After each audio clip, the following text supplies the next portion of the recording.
വടകര നഗരസഭാ കൗൺസിൽ യോഗം ചേർന്നു. സ്ട്രീറ്റ് ലൈറ്റുകളുടെ അഭാവം, പഴയ ബസ് സ്റ്റാൻഡിൽ ശുചിമുറി സൗകര്യമില്ലാത്തത്, പൊട്ടിപ്പൊളിഞ്ഞ റോഡുകൾ, CCTV സ്ഥാപിക്കൽ, ആവിക്കൽ പാലത്തിന്റെ അപകടാവസ്ഥ തുടങ്ങി വിവിധ വിഷയങ്ങൾ യോഗത്തിൽ ചർച്ചയായി. കേരളത്തിലെ ശ്രദ്ധേയനായ ശാസ്ത്രപ്രചാരകൻ, എഴുത്തുകാരൻ, സാമൂഹിക പ്രവർത്തകൻ, കേരള ശാസ്ത്ര സാഹിത്യ പരിഷത്തിന്റെ പ്രധാനപ്പെട്ട ചുമതലകൾ വഹിച്ച ശ്രീ MG പരമേശ്വരന്റെ നിര്യാണത്തിൽ കൗൺസിൽ അതിൻ്റെ കാലാവധി അവസാനിച്ചില്ല. ഇപ്പോൾ എന്ന് വെച്ചാൽ ഓണക്കാലമാണ്. എല്ലാ പ്രദേശങ്ങളും എല്ലാ വാർഡുകളിലും ഇരുട്ടിലാണ്, ശരിയായിട്ട് കിടക്കില്ല. മാത്രമല്ല നമ്മൾ നിരന്തര ഡോക്യുമെന്റ് തീരുമാനിച്ചാണ് നല്ല വെളിച്ചമുള്ള വോൾട്ട്. ഇപ്പോൾ 9 വോൾട്ടിലാണ്, അത് മാറ്റിയിട്ട് നല്ല വെളിച്ചം ഉള്ള. ഇപ്പം എന്ന് വെച്ചാൽ മേലെ ബൾബ് കത്തിയാൽ തന്നെ താഴെ ഒരു പാമ്പ് വരെ കാണാം, ആരോഗ്യത്തിലാണ്. അത് ഹൈറ്റുള്ള പോസ്റ്റാണ്, അതുകൊണ്ട് തന്നെ അത് വെളിച്ചമില്ലാത്ത അവസ്ഥയാണ്. അപ്പോൾ നല്ല വെളിച്ചമുള്ള മറ്റുള്ള തദ്ദേശ സ്ഥാപനങ്ങളൊക്കെ തന്നെ നല്ല വെളിച്ചമുള്ള. അപ്പോൾ ഞാൻ മലപ്പുറത്ത് പോയ സമയത്ത് അവിടെ ഏകദേശം എല്ലാ സ്ഥലത്തും നല്ല വെളിച്ചം നമുക്ക് നയിച്ചത് ഒരു വെളിച്ച വിപ്ലവം പല സ്ഥലത്തും പല മുനിസിപ്പാലിറ്റികളിലും പഞ്ചായത്തുകളിലാണ് നടക്കുന്നത്. അപ്പോൾ അടിയന്തരമായിട്ടെന്ന് വെച്ചാൽ അത്തരം സ്ട്രീറ്റ് ലൈറ്റിൻ്റെ പിന്നെ അതിൻ്റെ ബൾബ് പുതിയ നല്ല വെളിച്ചം കിട്ടുന്നതാണ്. അതുപോലെ തന്നെ അതിൻ്റെ എഗ്രിമെൻ്റ് കാലാവധി കഴിഞ്ഞ് അതിൻ്റെ എഗ്രിമെൻ്റൊന്നും പൊതുനാമത്തെ സ്റ്റാൻഡിംഗ് കമ്മിറ്റിയൊന്നും പറഞ്ഞിട്ടില്ല. കാരണം അതിൻ്റെ അളവും കാര്യങ്ങളും പിന്നെ ഏതെല്ലാം ഇതാണ് അവിടെ നിബന്ധനകൾ. ഇപ്പോൾ സ്ഥിരമായിട്ട് ഇവിടെ നിൽക്കുന്ന ഒരാളാണ് ഈ കണ്ടതാണെങ്കിൽ അവർ ആ നിബന്ധനകൾ കൃത്യമായിട്ട് പോകണം. സ്ഥിരമായിട്ട് ആളുകൾ ഉണ്ടാവണം. കണ്ണൂർ അതുപോലെ തന്നെ തിരുവനന്തപുരത്ത് പോയി ഇരിക്കുന്ന ആൾക്കാരുണ്ടാവും. ഇടത്തരത്തിന് പോകുന്നുണ്ട്. പിന്നെ ഓണക്കാലത്തിന് മുമ്പായിട്ട് ഒരു ചെയർമാൻ്റെ അടിയന്തര പ്രാധാന്യം നൽകിയിട്ടുണ്ട്. ചെയർമാൻ്റെ മുൻകൂർ അനുമതി നൽകിയിട്ടുണ്ട്. ഒരു ദിവസം ഇത്ര വളർത്തി ഇത്ര പൈസ ഇതൊക്കെ ഈ ഓണക്കാലത്തിന് മുമ്പായിട്ട് നമുക്ക് ഒരു വെളിച്ചം പൊതുവത്തിൽ ചെയ്യാം. ബന്ധപ്പെട്ടുള്ള കാര്യങ്ങൾ ഇപ്പോൾ കംപ്ലീറ്റ് ബ്ലോക്കാണ്. ബ്ലോക്ക് അതിലേക്ക് ബ്ലോക്ക് പണിക്കൊണ്ടിരുന്നത്. പക്ഷേ നമ്മുടെ സ്ഥാപനത്തിൻ്റെ ഉള്ളിലുള്ള മുനിസിപ്പാലിറ്റി ഉള്ളിലുള്ള റോഡുകളൊക്കെ തന്നെ ഒഴിക്കാണ്. ഇപ്പോൾ നമ്മുടെ ജനതാ റോഡായിട്ട് ബന്ധപ്പെട്ട് അത് മട്ടിയിലും വേണ്ടി ഞാൻ എഴുതി കൊടുത്തിരുന്നത് ഇപ്പോൾ 2-3 വർഷം അത് വന്ന് എൻ്റെ എസ്റ്റിമേറ്റ് എടുത്തിട്ടുണ്ട്. വളരെ കുഴിയാണ്, അതായത് ബസ്സിൻ്റെ അടിയിൽ കത്തിപ്പോകാൻ. ഇപ്പോൾ 2 ദിവസം നമ്മുടെ ME ഒക്കെ തന്നെ വന്നിട്ടുണ്ട്. ഇപ്പോൾ ഓവർസൈറ്റ് വന്ന സമയത്ത് അതിൻ്റെ ബോധ്യപ്പെടുന്നു. അപ്പോൾ അത്യന്തമായിട്ട് ഇപ്പോൾ ഒരു വാഹനം വിളിച്ച് ഇതിനകത്ത് എല്ലാ സ്ഥലത്തുണ്ട്. ഇവിടെ മാത്രമല്ല പല നിലകളിലും അത്ര പ്രശ്നമുണ്ട്. അതിലൊന്ന് കാര്യമായി ഒന്ന് ശ്രദ്ധിക്കണം. അടിയന്തര പ്രാധാന്യം നൽകി ഓണത്തിന് മുമ്പിൽ ആ മറ്റിയിടുന്നുള്ള സംവിധാനം. പഴയ ബസ് സ്റ്റാൻഡിലെ മൂത്രപ്പുറ വിളിച്ച് ഏകദേശം 2 മാസമായി നമ്മൾ താൽക്കാലികമായിട്ട് സംവിധാനം ഉണ്ടാക്കിയെന്ന് പറഞ്ഞാൽ, അതായത് ദ്വാരക പെയിൻറ്റിങ്ങും പുറത്തെന്തെങ്കിലും. പക്ഷേ വളരെ ടൗണിൽ പുറത്തു വരുന്ന ആളുകൾക്ക് ഈ ദ്വാരക ടൂറിസ്റ്റ് ഹോമിലും ഈ കൊളത്തൻ്റെയും ഇങ്ങനെ സംവിധാനം ഏർപ്പെടുത്തിയ കാര്യങ്ങൾ അറിയില്ല. അതുപോലെ തന്നെ ഈ ഭിന്നശേഷിക്കുന്ന ആളുകൾക്കൊക്കെ ദ്വാരക ടൂറിസ്റ്റ് ഹോമിന് മേലെ കയറി പോകാൻ ബുദ്ധിമുട്ടുണ്ട്. അപ്പോൾ നമ്മളിപ്പോൾ അവിടെ താൽക്കാലികമായിട്ടൊരു ടോയ്ലറ്റ് അവിടെ കാണുന്നുണ്ട്, പക്ഷേ അത് ഇതുവരെയും ഓപ്പൺ ചെയ്തായി കാണുന്നത്. അപ്പോൾ തൽക്കാലം പുരുഷന്മാരൊക്കെ അത്യാവശ്യം നേരത്തെ കുളിച്ച ടോയ്ലറ്റിൻ്റെ സ്ഥലത്തൊക്കെ പോയി കാര്യങ്ങൾ നിർവഹിക്കുന്നത്. അപ്പോൾ വീഡിയോ കാലത്തൊക്കെ മൂക്ക് കുത്തിയിട്ടാണ് ഷോപ്പിലിരിക്കാൻ പറ്റുന്നത്. അവരുടെ ഭാഗത്തൊക്കെ വ്യാപകമായിരുന്ന പരാതികളായിരുന്നു. അതുകൊണ്ട് എത്രയും പെട്ടെന്ന് ആ താൽക്കാലിക ടോയ്ലറ്റ് തുറന്ന് ആളുകൾക്ക് ഉപയോഗിക്കാനുള്ള സംവിധാനം ഉണ്ടാകും. കാരണം ഇപ്പോൾ സമയത്ത് നമ്മുടെ പാലത്തിൻ്റെ അടുത്ത ടോളിൽ പോയിട്ടുണ്ട്. പാലം ഒരു 10-15 സെൻറ്റിമീറ്ററോളം താഴോട്ട് പോയിട്ടുണ്ട്. അപ്പോൾ ആ സമയത്ത് ഞാൻ ചെറുമാനെ ഇതുപോലെ തന്നെ നമ്മുടെ MLA വിളിച്ചിട്ടുണ്ട്. അത് നമ്മളെ അറിയിച്ചുകൊണ്ട് ഏകദേശം 1 കോടി രൂപ ചെലവ് വരുന്നതാണ് നടത്താറുള്ളത്. അതിന് മേലെ ഇരുന്നാണ് എഞ്ചിനീയർ സെക്ഷൻ പറയുന്നത്. അപ്പോൾ വലിയൊരു ഫണ്ട് ഉപയോഗിച്ചുകൊണ്ട് നമുക്ക് അത് അടിയന്തരമായി ചെയ്യേണ്ടതായിട്ടുള്ള ഒരു പാലമാണത്. അതിനുവേണ്ടി കാര്യങ്ങൾ ചെയ്തിട്ടുണ്ട്. നമ്മുടെ എൻ്റെ വാർഡ് 11-12 ഉൾപ്പെടുന്ന ഡ്രൈനേജിൽ കഴിഞ്ഞ ദിവസം മാലിന്യം തള്ളിയ വിഷയം ഉണ്ടായിട്ടുണ്ടായിരുന്നു. 2023 ഇതേ സംഭവം ആവർത്തിച്ചിട്ടുണ്ട്. അപ്പോൾ ആ സമയത്ത് നമ്മൾ ഈ കൗൺസിൽ പറയുന്നത് അവിടെ അടിയന്തരമായിട്ടൊരു CCTV സ്ഥാപിക്കണമെന്ന്. എന്നാൽ ഇതുവരെ ചെയ്തിട്ടില്ല. എന്നാൽ എത്രയും പെട്ടെന്ന് അതുകൾ സ്ഥാപിക്കണം. അതുപോലെ നിലവിലുള്ള CCTV ഒക്കെ വർക്ക് ചെയ്യുന്നുണ്ടോ കൂടി ഒന്ന് പരിശോധിക്കേണ്ടതുണ്ട്. അങ്ങനെ 3 തരത്തിലെ കൊടുക്കുന്നതെന്ന് അറിയുന്നില്ല. പക്ഷെ അവരെ സംബന്ധിച്ചിടത്തോളം എല്ലാവരും ഒരേ ജോലിയാണ് ചെയ്യുന്നത്. വെയിലത്തും മഴയത്തും എല്ലാവരും നല്ല കഠിന അധ്വാനം ചെയ്ത് തന്നെയാണ്.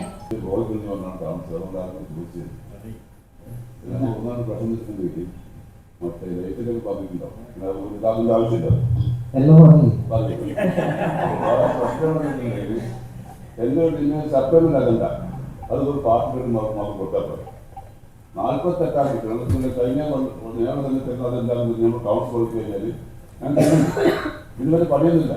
ഈ 5 കൊടുക്കുന്നു 48 എടുക്കാനില്ല. അപ്പോൾ അത് ഞങ്ങൾക്ക് കൂടി ആർക്കും വിഷയമുണ്ട്. രണ്ടാമത് വെച്ചിട്ടുണ്ടെങ്കിൽ സ്വാതന്ത്ര്യവും മറ്റേ ഐക്യ ചേർന്നാലും അന്നത്തെ യോഗത്തിൽ വെച്ചിട്ട് ഞാൻ ഒരു സേവനമായിട്ട് വന്നു പുതിയ സ്ഥാനത്ത്. ഇന്നലെ എൻ്റെ കാര്യം കൊണ്ട് കൂടിയിട്ട് ആവും ഞാൻ ശ്രദ്ധപ്പെട്ടു.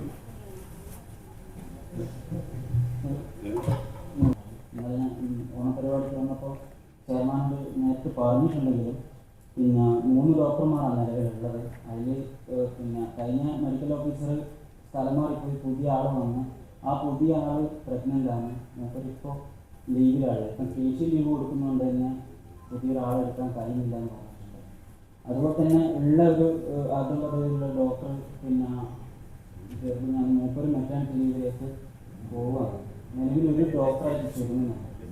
മീത്തലങ്ങാടി മുതൽ ഇന്ന് കുര്യാടി വരെ ഏകദേശം 300ന്റെ മേലെ ഒരു ദിവസം രജിസ്ട്രേഷൻ വരുന്നൊരു വലിയൊരു ഹോസ്പിറ്റലാണ്. അതായത് തീരദേശത്തിന് വലിയൊരു ആശ്വാസം കിട്ടുന്ന ഒരു ഹോസ്പിറ്റലാണ്. അവിടെ 2 മണി വരെ OP ചുരുങ്ങി പോകുന്നൊരു സാഹചര്യമാണ് ഇപ്പോൾ നിലവിലുള്ളത്. ആ ഡോക്ടർ എന്തെങ്കിലും കാരണത്താൽ ലീവ് എടുത്താൽ പകരം ആളുണ്ടാവില്ല. അപ്പോൾ അവിടെ ഒരു പ്രവർത്തനം നിലച്ചു പോകുന്നൊരു സാഹചര്യമാണ്. എന്തായാലും വിളക്കുകൾ അവിടെയുണ്ട്. അതിൽ ക്യൂൻസ് റോഡിൽ അലങ്കാര വിളക്കുകൾ അവിടെ സ്ഥാപിച്ചിട്ടുണ്ട്. അതിൽ ഏതാണ്ട് ഇപ്പോൾ 2 കത്തുന്നുള്ളൂ. ബാക്കിയെല്ലാം അവിടെ പോയിട്ടുണ്ട് സാർ. അപ്പോൾ ഓണം വിപണനമൊക്കെ നടക്കുന്ന തിരക്കേറിയ ഒരു പ്രദേശം എന്ന നിലയിൽ അവിടെ അത് എത്രയും പെട്ടെന്ന് തന്നെ അത് റിപ്പയർ ചെയ്ത് ലൈറ്റ് സ്ഥാപിക്കണമെന്ന് ആവശ്യപ്പെടുകയാണ്. കാരണം മറ്റു പ്രദേശങ്ങളിലൊക്കെ ഓണക്കാലത്ത് ലൈറ്റുകളൊക്കെ സ്ഥാപിക്കുമ്പോൾ നമ്മൾ ഇരുട്ടിൽ തപ്പുന്ന ഒരു സാഹചര്യം ഉണ്ടാകുന്നത് മാറ്റണമെന്ന് കൂടി മുന്നോട്ട് വയ്ക്കുകയാണ്. അതുപോലെ തന്നെ 5ഓളം മിനിമാസ് ലൈറ്റുകൾ നമ്മുടെ പ്രദേശത്തെ ടൗണിലുണ്ട്. നേരത്തെ അത് സൂചിപ്പിച്ചതാണ് സർ. അതൊന്നും തന്നെ കത്തുന്നില്ല. അതും കൂടി റിപ്പയർ ചെയ്ത് സ്ഥാപിക്കണമെന്ന് കൂടി ആവശ്യപ്പെടുകയാണ്. ഭൂമിക്ക് 2,11,48,238 രൂപ നഷ്ടപരിഹാരമായി കിട്ടാൻ ഉണ്ടെന്നുള്ളൊരു വാർത്ത സാറ് ശ്രദ്ധയിൽപ്പെട്ടിട്ടുണ്ടോ എന്നറിയില്ല. അങ്ങനെ ഉണ്ടെങ്കിൽ നമുക്ക് അടിയന്തരമായിട്ട് ആ ഫണ്ട് കിട്ടുന്ന പ്രവർത്തനം നടത്തേണ്ടതുണ്ട്. അതിൽ ആസ്തിപ്പെടാത്തതാണെന്നാണ് വാർത്തയിൽ കണ്ടത്. ഓക്കെ. 47 വാർഡിലെ ഹോൾസെയിൽ മാർക്കറ്റ് അതിൻ്റെ മേൽക്കൂര നിർമ്മാണവും താമസ സൗകര്യം ഒരുക്കാൻ വേണ്ടിയിട്ട് കുറേ പ്രാവശ്യം നിവേദനമൊക്കെ തന്നിരുന്നു. ഇവിടെ ഇതുവരെ അതിൻ്റെ നടപടികൾ നടന്നിട്ടില്ല. അതിൻ്റെ പേര് നടപടിയൊക്കെ നടന്നിട്ടില്ല. കഴിഞ്ഞ കാലം മുതലേ പറയുന്നതാണ്. ഇന്നും ഉപ്പുവെള്ളത്തിൽ നിന്ന് മോചനമില്ലാത്ത ഒരുപാട് പേര് തീരദേശ മേഖലയിലുണ്ട്. 8 ദിവസത്തിൻ്റെ ഗ്യാപ്പിലാണ് ഇപ്പോൾ വെള്ളം സപ്ലൈ ചെയ്യുന്നത്. പൈപ്പ് പൊട്ടിയത് എല്ലാ കാലവും ജനങ്ങളോട് പറഞ്ഞ് മനസ്സിലാക്കാൻ പറ്റില്ല. NHന്റെ പണിയെടുക്കുന്നത് വർക്ക് നടക്കുന്നുണ്ട് എന്നത് ഒരു സ്ഥിരീകരിച്ച കാര്യം തന്നെയാണ്. എന്നാലും അതിൻ്റെ വെള്ളം മുടങ്ങുന്ന സാഹചര്യത്തിൽ അതിനെന്തെങ്കിലും ഒരു പരിഹാരം പെട്ടെന്ന് തന്നെ ഉണ്ടാക്കി കൊടുക്കണമെന്ന് അറിയിക്കുന്നു. ചർച്ച അവസാനിച്ചു. അത്യാവശ്യം ചില കാര്യങ്ങൾക്ക് സ്ട്രീറ്റ് ലൈറ്റിൻ്റെ കാര്യം നമ്മൾ നേരത്തെ ചർച്ച ചെയ്തിട്ടുണ്ട്. നമ്മൾ കരാറിൻ്റെ കാലാവധി കഴിഞ്ഞതാണ്. ഇപ്പം DPCക്ക് നമ്മൾ പദ്ധതി സമർപ്പിച്ചിട്ടുണ്ട്. ഇപ്പം DPC പദ്ധതി സമർപ്പിച്ച് 2-3 ദിവസം കൊണ്ട് അംഗീകാരം കിട്ടിക്കഴിഞ്ഞാൽ ആ സമയത്ത് തന്നെ സ്ട്രീറ്റ് ലൈറ്റിൻ്റെ ടെൻഡറിലേക്ക് നമ്മൾ പോകും. അതിൻ്റെ ഒരു നടപടിക്രമം അനുസരിച്ചിട്ട് മാത്രമേ പോകാൻ വേണ്ടി കഴിയൂ. അതാണ് പ്രശ്നം. നിങ്ങൾ പറഞ്ഞ കാര്യങ്ങൾ എല്ലാ വാർഡുകളിലും ഉണ്ട് എന്നുള്ളത് നമ്മുടെ ശ്രദ്ധയപ്പെടുത്തിയതാണ്. അത് നമ്മൾ അടിയന്തരമായിട്ട് എനിക്ക് തോന്നുന്നു നാളെയോ മറ്റന്നാളോ ചിലപ്പോൾ DPCൻ്റെ അംഗീകാരം കിട്ടിക്കഴിഞ്ഞാൽ അതിൻ്റെ സെക്ഷനോട് പറഞ്ഞിട്ടുണ്ട് ടെൻഡറിലേക്ക് പോകാൻ ആവശ്യമായിട്ടുള്ള നടപടിയിലേക്ക് പോകണമെന്നുള്ളത്. ആ നടപടിയിലേക്ക് പോയിക്കൊണ്ടിരിക്കുന്നുണ്ട്. വലിയ താമസമില്ലാണ്ട് എനിക്ക് തോന്നുന്നത് ഒരുപക്ഷെ ഒരു 2 ആഴ്ച കൊണ്ട് നമ്മൾക്ക് പ്രശ്നം പരിഹരിക്കാൻ വേണ്ടി കഴിയും. മറ്റേ മിനിമാസിൻ്റെ ഒക്കെ അതുമായിട്ട് ബന്ധപ്പെട്ട് നേരത്തെ നിങ്ങൾ പറഞ്ഞൊരു പ്രശ്നമുണ്ട്. ഈ 9 വാർഡ്സ് ആയതുകൊണ്ട് തന്നെ ലൈറ്റ് പോരാത്ത ഒരു പ്രശ്നം എല്ലാ ആളുകളും പറയുന്നുണ്ട്. നമ്മൾക്ക് ഇപ്പോൾ ഇപ്രാവശ്യത്തെ കരാറിൽ നല്ല വെളിച്ചമുണ്ടാകുന്ന രീതിയിൽ അതിൻ്റെ വാർഡ്സ് ഒന്ന് വർദ്ധിപ്പിക്കാൻ വേണ്ടി കഴിയണം. മറ്റൊന്ന്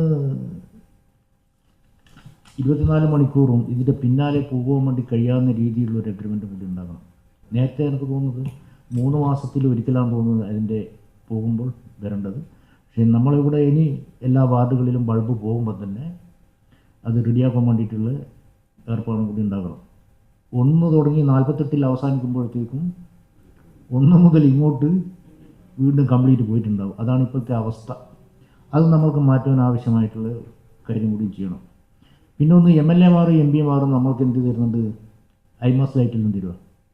അവരത് തന്ന് കഴിഞ്ഞ് ഉദ്ഘാടനം കഴിഞ്ഞാൽ ആരുടെ ഉത്തരവാദിത്തത്തിലായി?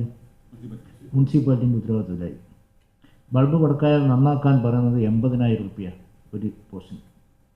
അപ്പം നിങ്ങൾ ആലോചിച്ച് നോക്ക്, 80,000 റുപ്യ ഒരു പോസ്റ്റിൻ്റെ മുകളിൽ നമ്മൾ ചിലവാക്കി നടത്തുമ്പോൾ അതിന് നമ്മൾക്ക് അനുമതി മറ്റൊരു തരത്തിൽ കിട്ടുമെന്നുള്ളത് നോക്കണം. സാധാരണ നല്ല ലൈറ്റുള്ള ബൾബ് വെച്ച് നമ്മൾക്ക് ചെയ്യാൻ വേണ്ടി കഴിയുമെന്നുണ്ടെങ്കിൽ അങ്ങനെ നമ്മൾക്ക് ചെയ്യാൻ വേണ്ടി കഴിയുമെന്നുള്ളത് നോക്കണം. അങ്ങനെയാണെന്നുണ്ടെങ്കിൽ ചിലപ്പോൾ ഒരു 10,000-20,000 റുപ്യ ഒരു പോസ്റ്റിൻ്റെ മുകളിൽ മതിയാവുമെന്നുള്ളതാണ് തോന്നുന്നത്. അതും കൂടി ഇതിൻ്റെ ഭാഗമായിട്ട് നമ്മൾക്ക്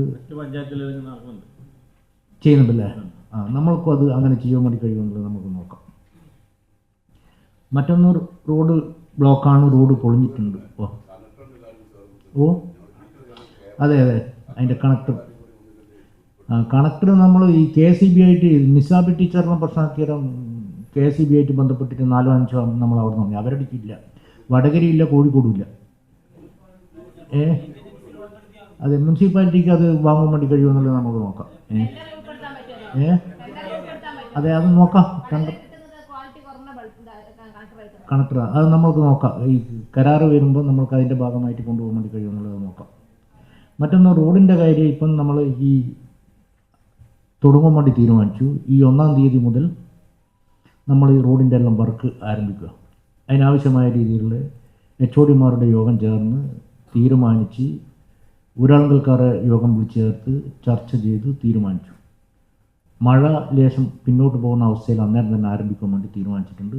അത് താമസമില്ലാണ്ട് എന്ത് ചെയ്യും, നമ്മുടെ മുനിസിപ്പാലിറ്റിയിലുള്ള എല്ലാ റോഡുകളും പേച്ച് വർക്ക് ഉൾപ്പെടെ എല്ലാ കാര്യങ്ങളും വളരെ വേഗത്തിൽ ആരംഭിക്കുവാൻ ആവശ്യമായിട്ടുള്ള നടപടി നമ്മൾ സ്വീകരിച്ചിട്ടുണ്ട്.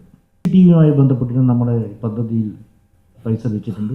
വന്നു കഴിഞ്ഞാൽ ഈ പദ്ധതി അംഗീകരിച്ച് വന്നു കഴിഞ്ഞാൽ ഈ പറഞ്ഞ ചില സ്ഥലങ്ങളിൽ ഇപ്പോൾ ഒന്ന് എവിടെ വെക്കണം, കക്കൂസ് മാലിന്യം തള്ളിയതുമായിട്ട് ബന്ധപ്പെട്ട് നടപടി നിങ്ങൾ വായിച്ചിട്ടുണ്ടാവില്ല പത്രത്തിൽ. ആ സ്ഥലത്തൊക്കെ എന്ത് വേണ്ടി വരും, CCTV വെക്കണം. ഇപ്പം അത് കേസിലാണ്. നല്ല ഫൈനും വണ്ടി കണ്ടുകിട്ടുവാൻ വേണ്ടിയിട്ടൊക്കെ നമ്മൾ എന്ത് ചെയ്തിട്ടുണ്ട്, ഇടപെട്ടിട്ടുണ്ട്. അത് വീണ്ടും ഇല്ല അതായത് ഇതിൻ്റെ ഭാഗമായിട്ട് അതൊക്കെ എന്ത് ചെയ്യണം, വർക്ക് ചെയ്യിപ്പിച്ച് നമുക്ക് കൊണ്ടുപോകാൻ വേണ്ടി കഴിയണം. പിന്നെ സപ്ലിമെൻ്ററി അജണ്ട തരണം. അതിൽ നമുക്ക് വേറെ തർക്കമൊന്നുമില്ല. ഇത് സപ്ലിമെൻ്ററി അജണ്ട ഇപ്പോൾ നിങ്ങൾ തന്നെ ഇപ്പോൾ ഈ ശരണ്യ വന്നിട്ടിതാ 2 മിനിറ്റ് മുമ്പാണ് പറഞ്ഞ് ഏതോ രാഷ്ട്രീയപ്പെടുത്തണമെന്ന്. ഇങ്ങനെ വരുമ്പോൾ ഇവിടുന്ന് ഈ സപ്ലിമെൻ്ററി അജണ്ട എന്തിരുന്നാവുക, കിട്ടിയോന്നുള്ള അറിയില്ല. സപ്ലിമെൻ്ററി അജണ്ട വന്നാ അപ്പോൾ അതാണ് സ്ഥിതി. ചിലപ്പം എന്നാലും വേറെ ദോഷകരമായ രീതിയിലൊന്നും എന്തില്ല, സപ്ലിമെൻ്ററി അജണ്ട ബുദ്ധിമുട്ടുണ്ടാകുന്ന ഒരു സപ്ലിമെൻ്ററി അജണ്ടയൊന്നും വരില്ല. അതിൽ നമുക്ക് എല്ലാ ആളുകൾക്കും ഏകകണ്ഠമായിട്ട് അംഗീകരിച്ച് പോകാൻ വേണ്ടി കഴിയുന്ന രീതിയിലുള്ള അജണ്ടയെ വരും. അതുകൊണ്ട് എന്തെങ്കിലും അനധികൃതമായിട്ടൊന്നും കൊണ്ടുവരില്ല. കിട്ടിയല്ലോ സംഗതി. ജലാൽക്ക് അതേ നിലപാട് സ്വീകരിച്ചു. വളരെ വികാരമായി പറഞ്ഞ് നിങ്ങൾ നേടിക്കഴിഞ്ഞു.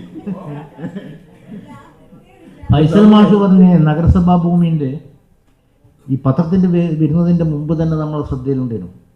നമ്മൾ കുറേ ഭൂമി നാഷണൽ ഹൈവേൻ്റെ ഭാഗമായിട്ട് പോയിട്ടുണ്ട്. നമ്മൾ വന്നതിന് ശേഷം ഇവരോട് പറഞ്ഞത്, റവന്യൂ വിഭാഗത്തിനോട് പറഞ്ഞത്, നമ്മളെ ഭൂമി ഏതാണെന്നുള്ളത് കണ്ടെത്തണം. അതിന് നികുതി അടക്കുന്നില്ല. നേരത്തെ എത്രയോ വർഷമായിട്ട് നികുതി അടക്കാത്ത പ്രശ്നമുണ്ട്. അത് നമ്മൾ ആസ്തി കൊണ്ടുവരണം, നികുതി അടക്കണം. അതിനാവശ്യമായ രീതിയിലുള്ള സംവിധാനം നമ്മൾ ഏർപ്പെടുത്തിയിട്ടുണ്ട്. നമ്മളിപ്പോൾ ഇന്ന് കൗൺസിൽ കഴിഞ്ഞാൽ ഒരു 2-3 ആളുകളെ ചുമതലപ്പെടുത്തി ഇതിന് പിന്നാലെ പോകാൻ വേണ്ടി ആലോചിക്കും. അതിൻ്റെ പിന്നാലെ പോയി നമുക്ക് എത്രത്തോളം പോകാൻ വേണ്ടി കഴിയുമോ, മുനിസിപ്പാലിറ്റീൻ്റെ ഭൂമി 1 ഇഞ്ച് ഭൂമി നഷ്ടപ്പെടാതിരിക്കാനും നഷ്ടപ്പെട്ട ഇത് നാഷണൽ ഹൈവേക്ക് കൊടുത്ത ഭൂമിക്ക് കണക്കായിട്ട് എല്ലാം രേഖ തപ്പിയെടുക്കണം. അത് പുരാവസ്തു മറ്റെവിടെയെല്ലാം പോയിട്ട് കോഴിക്കോടെല്ലാം പോയിട്ട് എന്ത് ചെയ്യണം, അത് എടുക്കേണ്ടതുണ്ട്. അതൊക്കെ എടുത്ത് റെഡിയാക്കി കൊണ്ടുവരാൻ വേണ്ടി കഴിയുമെന്നുള്ളതാണ്. ദിൽഷാനൊന്നും ഇല്ലേനോ, അതിനെല്ലാം മറുപടി പറഞ്ഞു പോയത്. അതാ ഇപ്പോൾ ഇതിൻ്റെ ഒരു കത്ത് കൂടെ കിടക്കുന്നുണ്ട്. അതിൽ പറയുന്നേ സപ്ലിമെൻ്ററി അജണ്ട അല്ല. അതെ എനിക്കിപ്പോൾ ഇതിൻ്റെ ഒരു ഹൈവേ വികസനത്തിൻ്റെ പൊട്ടിച്ചുകൊണ്ടിരിക്കുന്നുണ്ട്. ശരിയാ, ഇപ്പോൾ പൊട്ടുന്നല്ലേ? അത് മനസ്സിലായി. ഇപ്പോൾ അതിൻ്റെ കേബിൾ കുഴിക്കുന്നതായിട്ട് ബന്ധപ്പെട്ടിട്ട് എല്ലാ സ്ഥലത്തും അത് പൊട്ടുന്നുണ്ട്. അത് നമ്മുടെ കൗൺസിലിൻ്റെ കാലത്തല്ല അതിൻ്റെ അംഗീകാരം. ഏത് കൗൺസിലിൻ്റെ കാലത്തായാലും അത് അതിൻ്റെ കേബിൾ ഇടുന്നതുമായിട്ട് ബന്ധപ്പെട്ട് പൊട്ടുന്നുണ്ട്. പൊട്ടുമ്പോൾ തന്നെ നമ്മൾ പറയുന്ന സ്ഥലത്തൊക്കെ നമ്മൾ എന്ത് ചെയ്യുന്നുണ്ട്, വാട്ടർ അതോറിറ്റിയായിട്ട് ബന്ധപ്പെട്ട് വിളിച്ച് പറഞ്ഞ് അതാത് സമയത്ത് അത് റിപ്പയർ ചെയ്യാൻ വേണ്ടിയിട്ട് കൗൺസിലർ വന്നിട്ടുള്ള ഈ ഹരിയാലി ഹരിതകർമ്മസേനൻ്റെ അതങ്ങനെ എന്തെന്നാണ് അതിൻ്റെ വിഷയം വരുന്നത്? ആ രീതിയിൽ തന്നെയാണ് ഇപ്പം നിലവിൽ കൊടുത്തുകൊണ്ടിരുന്നത്. അതിപ്പോൾ ഒന്ന് പരിശോധിക്കാം അല്ലേ? പരിശോധന അതിന് അങ്ങനെ കൊടുക്കുന്നതിൽ എന്തെങ്കിലും മാനദണ്ഡമുണ്ടോ എന്നുള്ളത്. കാരണം എന്താ വെച്ചാൽ എനിക്ക് തോന്നുന്നത് ഈ ഹരിയാലി ഹരിതകർമ്മസേനൻ്റെ നമ്മളിപ്പോൾ ഒരു മീറ്റിങ്ങിലും ചേർന്നപ്പോൾ മനസ്സിലാക്കാൻ സാധിച്ചതെന്ന് വെച്ചാൽ മിക്കവാറും പല ആളുകളും ലീവാണ് അല്ലേ? ഈ ഹരിതകർമ്മസേന തുടങ്ങിയ ഒരു കാലഘട്ടമുണ്ട്. ആ കാലയളവിൽ ഈ വീടുകളിൽ പോകുമ്പോൾ ജനങ്ങളുടെ ഒരു മനോവികാരമല്ല ഇപ്പോഴും. പക്ഷെ അന്നത്തെ ഹരിതകർമ്മസേനയുടെ അംഗങ്ങൾ ഈ നഗരസഭയിൽ മാത്രമല്ല എല്ലാ നഗരസഭയിലും വലിയ പാടുപെട്ട് സ്ട്രഗിൾ ചെയ്ത് നിലനിന്നവരാണ്. അത് വലിയ കാരണം അവർക്ക് ആ രീതിയിലുള്ള ഒരു ഇമ്പാക്റ്റ് ഈ വീടുകളിൽ നിന്നെല്ലാം ഉണ്ടായിട്ടുണ്ട്. അതുകൊണ്ട് തന്നെ ആദ്യകാലങ്ങളിലുള്ള ആൾക്കാരെ അവർക്ക് ഒരു സാലറി, പിന്നീട് വന്ന കാലയളവിനനുസരിച്ച് ഇപ്പോൾ ഒരു ഉദ്യോഗസ്ഥൻ സർവീസിൽ 10 വർഷത്തിന് മുമ്പ് വരുന്ന ഒരാളിൻ്റെ സാലറി അല്ല ഇന്ന് വരുന്ന ഒരാളിൻ്റെ സാലറി. അപ്പോൾ ഈ നഗരസഭയിൽ മാത്രമല്ല എല്ലാ നഗരസഭയിലും ഈ കാലാവധിയുടെ ഒരു ക്രമീകരണം അനുസരിച്ച് തന്നെയാണ് ശമ്പളം ഫിക്സ് ചെയ്യുന്നത്. പക്ഷേ ഇതിലൊരു വ്യവസ്ഥ എന്ന് പറയുന്നത് അങ്ങനെ ഈ ശമ്പളം കൊടുക്കുന്നതിൽ അങ്ങനെ ഒരു പ്രത്യേകിച്ചുള്ള ഒരു വ്യവസ്ഥകളൊന്നുമില്ല. ഈ വ്യവസ്ഥകളെല്ലാം ഉണ്ടാക്കുന്നത് മുനിസിപ്പൽ ചെയർമാനും സെക്രട്ടറിയും അവരുടെ അംഗങ്ങളും അടങ്ങിയ കമ്മിറ്റി കൂടി ഉചിതമായിട്ടുള്ള തീരുമാനങ്ങളും അതേപോലെ ബോണസ് കൊടുക്കുന്ന കാര്യത്തിലും ഇങ്ങനെയുള്ള എല്ലാ കാര്യങ്ങളിലും തീരുമാനമെടുത്താണ് എല്ലാ നഗരസഭകളിലും മുന്നോട്ട് പോകുന്നത്. പക്ഷെ ഇവിടെ ഹരിയാലി എന്ന് പറയുന്ന ഒരു സംവിധാനം അവർ തന്നെ ആ കമ്മിറ്റി തീരുമാനമെടുത്ത് അതിൻ്റെ രീതിയിലാണ് പോകുന്നത്. പക്ഷേ കൺട്രോള് ഉണ്ടോ എന്ന് ചോദിച്ചു കഴിഞ്ഞാൽ ഉണ്ട്. എന്നാൽ ഉണ്ടോ എന്ന് ചോദിച്ചു കഴിഞ്ഞാൽ അത്രത്തോളം മറ്റ് നഗരസഭകളെ പോലെ അത്ര വരുന്നില്ല. പക്ഷെ കുറച്ചുകൂടി നമ്മളെ കൺട്രോളിൽ തന്നെ കൊണ്ടുപോകേണ്ടതുണ്ട്. അതിന് ഇവിടെ നിലനിൽക്കുന്ന ചില വ്യവസ്ഥകളിൽ ചില മാറ്റങ്ങൾ കൂടി അനിവാര്യമാണ്. അതിൻ്റെ മുകളിലേക്ക് പോകണ്ട. അപ്പോൾ ഒന്ന് മൂത്രപ്പുരയായി ബന്ധപ്പെട്ടൊരു സിനി കൗൺസിലർ ഒന്ന് നമ്മൾക്ക് 35 ലക്ഷം റുപ്യ ആ ബാത്റൂമിന് പാസ്സായതാണ്. നേരത്തെ പാസ്സായതാണ്. നമ്മൾ ഈ കൗൺസിൽ വന്നതിന് ശേഷം അത് ആരംഭിക്കണമെന്ന് തീരുമാനിച്ചു. സ്വാഭാവികമായിട്ട് അത് പൊളിക്കാണ്ട് ഒന്നും ചെയ്യാൻ പറ്റില്ലല്ലോ. 2 ഈ ടോയ്ലറ്റ് അവിടെ ഇന്ന് ചാലുവായോ? അതിന്റെ ചെയർമാൻ അതിന്റെ വർക്ക് പൂർത്തീകരിച്ചിട്ടുണ്ട്. അതിന്റെ മെഞ്ഞാന്നതിന്റെ വർക്ക് കഴിഞ്ഞിട്ടുണ്ട്. അത് തുറക്കണ്ടെന്ന് പറഞ്ഞതെന്ന് വെച്ച് കഴിഞ്ഞാൽ അവിടെ ലൈറ്റ് ഇല്ലാതെ ഇത് തുറന്നിട്ട് കാര്യമില്ല. കാരണം നമ്മൾ ഏകദേശം ഒരു 1,20,000 ചെലവ് വരുന്ന സാധനമാണ് വെച്ചിട്ടുള്ളത്. രാത്രി കാലങ്ങളിൽ എന്ന് വെച്ച് കഴിഞ്ഞാൽ നമ്മൾ ആരെ കാണാതെ തന്നെ നിലവിലുള്ള 4-5 ടോയ്ലറ്റുകളിൽ കുപ്പി കൊണ്ടുപോയി നിറച്ചിട്ട് ഈ ബ്ലോക്ക് ചെയ്തിക്കാണ്. ഇന്നൊരു ഉച്ചയോട് കൂടി ലൈറ്റ് സ്ഥാപിക്കും. ഇന്നെന്തായാലും തുറക്കാൻ വേണ്ടി കഴിയുന്നു. ഇന്ന് വൈകിട്ടോ അല്ലെങ്കിൽ നാളെ രാവിലെ നമുക്ക് തുറന്ന് കൊടുക്കുന്ന രീതിയിലേക്ക് വരാം. അതിന്റെ വർക്ക് പൂർത്തീകരിച്ചിട്ടുണ്ട്. അതിന്റെ വർക്ക് അടിയന്തരമായിട്ട് എന്ത് ചെയ്യും, നമ്മൾ പൂർത്തീകരിക്കും. പിന്നെ ഒന്ന് വ്യാസം പറഞ്ഞിട്ടുള്ള ആവിക്കൽ പാലമാണ്. നമ്മളെല്ലാം പോയിട്ട് കണ്ടതാണ്. ഞാനുണ്ടേനും ഉണ്ടേനും വ്യാസങ്ങൾ ഉൾപ്പെടെയുള്ള പോയിട്ട് കണ്ടതാണ്. അതിൻ്റെ ഭീകരാവസ്ഥയും നമ്മൾ കണ്ടതാണ്. സർവകക്ഷി യോഗം വിളിച്ചു ചേർത്ത് MLA ഉൾപ്പെടെ പങ്കെടുപ്പിച്ചുകൊണ്ട് അതിൻ്റെ പ്രാധാന്യം ബോധ്യപ്പെടുത്തി ആ പാലം അടിയന്തരമായിട്ട് നിർമ്മിക്കണം. അതിൽ വേറെ ഒരു സംശയമില്ല. പക്ഷെ നമ്മുടെ മുനിസിപ്പാലിറ്റീൻ്റെ അണ്ടറിൽ അത് പോവില്ല എന്നുള്ളതുകൊണ്ട് തന്നെ ഏകദേശം MA പറഞ്ഞത് 1.5 കോടിയുടെ മേലെ വേണം എന്നുള്ളതാണ്. അങ്ങനെ വരുമ്പം MLA ഫണ്ട് ഉൾപ്പെടെ ഉപയോഗിച്ചുകൊണ്ട് മാത്രമാണ് അത് നിർമ്മിക്കാൻ വേണ്ടി കഴിയും. അതിന് അടിയന്തരമായി വളരെ ഗൗരവത്തിലെടുത്ത് സർവകക്ഷികളെ പങ്കെടുപ്പിച്ചുകൊണ്ട് യോഗം വിളിച്ച് അതിൻ്റെ കാര്യങ്ങൾ മുമ്പോട്ട് നീക്കണം. മുനിസിപ്പാലിറ്റി എന്നുള്ള നിലക്ക് നമ്മൾക്കതിൽ എന്തൊക്കെയാണോ ഇടപെടാൻ വേണ്ടി കഴിയുക അത് നമുക്കും ഇടപെടാൻ വേണ്ടി കഴിയും. ഇന്ന് ഹെൽത്ത് സെൻ്ററിൽ ഡോക്ടറില്ലാത്ത അജ്നാസ് പറഞ്ഞവരുടെയാണ് നമുക്കതിൽ എന്തൊക്കെയാണ് ജില്ലാ പഞ്ചായത്ത് ബന്ധപ്പെട്ട് അതുമായിട്ട് ബന്ധപ്പെട്ട് ഒന്ന് ഭരണം നിങ്ങളെടുക്കുകയല്ലേ എന്നുള്ളത് നിങ്ങൾ ആദ്യം മനസ്സിലാക്കണം. എത്ര ഒരു ഡോക്ടറും 2 ഡോക്ടറും നല്ല നിങ്ങൾക്ക് വെക്കാൻ വേണ്ടി കഴിയുക. ഒരു സ്ഥലത്ത് എന്ത് ചെയ്യാറ് ഡോക്ടറോ അത്യാവശ്യം ആളുകളോ ഇല്ലാത്ത ഒരു സ്ഥിതിയും ഈ ഭരണത്തിൽ നിങ്ങൾ നല്ലോണം ഇടപെട്ട് ആവശ്യമായിട്ടുള്ള ഡോക്ടർമാരെല്ലാം എന്ത് ചെയ്യണോ? മുനിസിപ്പാലിറ്റീൻ്റെ അണ്ടറിലുള്ള ഹോസ്പിറ്റലാണ്. അവിടെ ആരില്ലെങ്കിലും നമ്മളൊരു ഇടപെടൽ നിർബന്ധമായിട്ട് അത് നമ്മൾ നടത്തും. അത് ഞാൻ ആദ്യം പറഞ്ഞല്ലോ, അത് നമ്മൾ നടത്തും. പക്ഷേ ഇപ്പോൾ ആരെ കയ്യിലുള്ളേ? ആയിക്കോട്ടെ, ഓക്കെ, LSD അത് നമുക്ക് നോക്കാം. അപ്പോൾ നമ്മൾ അടുത്ത അജണ്ടയിലേക്ക് പോകണം. കിടക്കുകയാണ് ആദ്യത്തെ അജണ്ട. ഒന്നാമത്തെ അജണ്ട നമ്മളത് റിജക്റ്റ് ചെയ്തതാണ്. രണ്ടാമത്തെ അജണ്ട തദ്ദേശ സ്വയംഭരണ സ്ഥാപനങ്ങളുടെ ഫണ്ട് വെട്ടിക്കുറച്ചതുമായിട്ടുള്ള വിഷയമാണ്. അതിൽ വിനു അതിൻ്റെ ഒരു പ്രമേയം അവതരിപ്പിക്കും. തദ്ദേശ സ്ഥാപനങ്ങളുടെ ഫണ്ട് വെട്ടിക്കുറച്ച് സംബന്ധിച്ച് വിവരണം. പുതിയ സർക്കാർ അധികാരത്തിൽ വന്നതിന് ശേഷമുള്ള ആദ്യ ബജറ്റിൽ തദ്ദേശ സ്വയംഭരണ സ്ഥാപനങ്ങളുടെ പദ്ധതി വിഹിതത്തിൽ 1500 കോടിയിൽ പരം രൂപയുടെ കുറവ് വരുത്തിയിരിക്കുകയാണ്. ഇതിൻ്റെ ഭാഗമായി വടകര നഗരസഭയ്ക്ക് മുൻ സർക്കാർ അനുവദിച്ച വികസന ഫണ്ട് പൊതുവിഭാഗത്തിലെ 9,58,73,000 രൂപ ഉണ്ടായിരുന്നത് 2,85,81,000 രൂപയായി കുറച്ചിരിക്കുകയാണ്. ഇതോടെ നഗരസഭയുടെ ചരിത്രത്തിൽ സാധാരണ വിഹിതം ഏറ്റവും കുറഞ്ഞ വർഷമായി ഈ സാമ്പത്തിക വർഷം മാറുകയാണ്. ആയതിനാൽ നഗരസഭ നിലവിൽ തയ്യാറാക്കിയ ജില്ലാ ആസൂത്രണ സമിതിയുടെ അംഗീകാരം വാങ്ങിയ പ്രാരംഭ പ്രവർത്തനങ്ങൾ ആരംഭിച്ച 11,93,00,000 രൂപയുടെ പ്രൊജക്റ്റുകളിൽ 7,59,00,000 രൂപയുടെ പ്രൊജക്റ്റുകൾ താൽക്കാലികമായി ഒഴിവാക്കേണ്ട അവസ്ഥയാണ്. ഇത് നഗരസഭയുടെ വികസന പ്രവർത്തനങ്ങളെയും നഗരസഭയിലെ പാവപ്പെട്ട ജനങ്ങൾക്ക് കിട്ടേണ്ട ക്ഷേമ പദ്ധതികളും വലിയ കുറവ് വരുത്തുന്നതോടൊപ്പം കാർഷിക, മൃഗസംരക്ഷണ, ആരോഗ്യ, പശ്ചാത്തല മേഖലകളിൽ വലിയ പ്രതിസന്ധി സൃഷ്ടിച്ചിരിക്കുകയാണ്. ഈ രീതിയിൽ പദ്ധതി വിഹിതത്തിൽ വെട്ടിക്കുറവ് വരുത്തിയ സർക്കാർ നടപടിയിൽ കൗൺസിൽ ഒന്നടങ്കം ശക്തമായി പ്രതിഷേധിക്കുന്നു. വെട്ടിക്കുറച്ച തുക പുനഃസ്ഥാപിക്കാനുള്ള നടപടി സ്വീകരിക്കുവാൻ ഈ കൗൺസിൽ ഒന്നടങ്കം സർക്കാരിനോട് ആവശ്യപ്പെടുന്നു. VK വിനു അവതരിച്ച പ്രമേയത്തെ പൂർണ്ണമായി പിന്താങ്ങുകയാണ്. കേരളത്തിൽ പുതിയ ഗവൺമെൻറ് അധികാരത്തിൽ വന്നപ്പോൾ ആദ്യമായി കേരളത്തിലെ പാവപ്പെട്ട സാധാരണ ജനങ്ങൾക്ക് കത്തിവെക്കുകയാണ് ഉണ്ടായത്. സാധാരണ നമ്മുടെ ഒരു പഞ്ചായത്തായാലും നഗരസഭയായാലും കോർപ്പറേഷനായാലും ഒരു ഗവൺമെൻറ്റാണ്. ആ ഗവൺമെൻറ്റിന് ആ പ്രദേശത്തെ വികസന പ്രവർത്തനം നടത്തണം. അതോടൊപ്പം തന്നെ സാധാരണക്കാരായ പാവപ്പെട്ട ജനങ്ങൾക്ക് ക്ഷേമ പദ്ധതികൾ നടപ്പിലാക്കേണ്ടത് പ്രാദേശിക ഗവൺമെൻറ്റുകളാണ്. നമ്മൾ നേരത്തെ നമുക്ക് കഴിഞ്ഞ ഗവൺമെന്റ്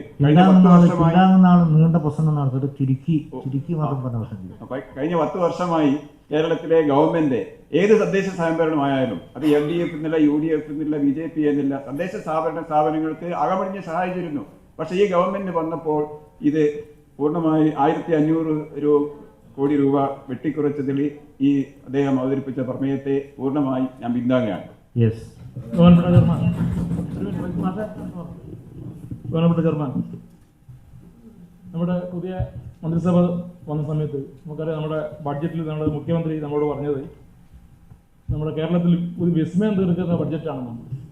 സത്യം പറഞ്ഞാൽ നമ്മൾ അത് പ്രതീക്ഷിച്ചുകൊണ്ടാണ് ഇരുന്നത്. പക്ഷെ നമ്മുടെ സാധാരണ ജനങ്ങളെ വളരെ പറ്റിക്കുന്ന രീതിയിലുള്ള ബഡ്ജറ്റാണ് നമുക്ക് അവതരിപ്പിച്ചത്. നമ്മൾ നഗരസഭകൾക്ക് കിട്ടേണ്ടിയിരുന്ന വിഹിതം വളരെ വെട്ടിക്കുറച്ചതിൽ ഇന്ന് ഈ അവതരിപ്പിച്ച പ്രമേയത്തിന് അനുകൂലിക്കുന്നു. അതോടൊപ്പം തന്നെ കഴിഞ്ഞ സർക്കാർ നമ്മുടെ നഗരസഭകളിൽ തരേണ്ട 3ാം ഗഡു തരാത്തതിൽ നമുക്കറിയാം, നമ്മൾ ഓരോ വാർഡ് കൗൺസിലർമാരും നമ്മുടെ വാർഡിൽ ജനങ്ങളോട് ഇപ്പോൾ ഈ 10-5-8 മാസമായിട്ട് നമുക്കൊന്നും പറയാൻ കഴിയാത്തൊരവസ്ഥയാണ്. ഒരു വർക്കും നടക്കുന്നില്ല. കഴിഞ്ഞ സർക്കാരും അതുപോലെ തന്നെ ഈ സർക്കാർ ചെയ്തതും നമുക്കറിയാം. കേന്ദ്ര സർക്കാർ കഴിഞ്ഞ കൊടുത്തതിനെക്കാട്ടും ഏകദേശം 100 കോടി പരം രൂപ ഇപ്പോൾ അനുവദിച്ചിട്ടുണ്ട്. എന്നിട്ട് പോലും നമുക്ക് നഗരസഭകളിൽ തന്ന പൈസ വെട്ടിക്കുറച്ചതിൽ നമുക്ക് ശക്തമായ വിയോജിക്കുന്നുണ്ട്. അതോടൊപ്പം തന്നെ ഈ പ്രമേയത്തിന് അനുകൂലിച്ചു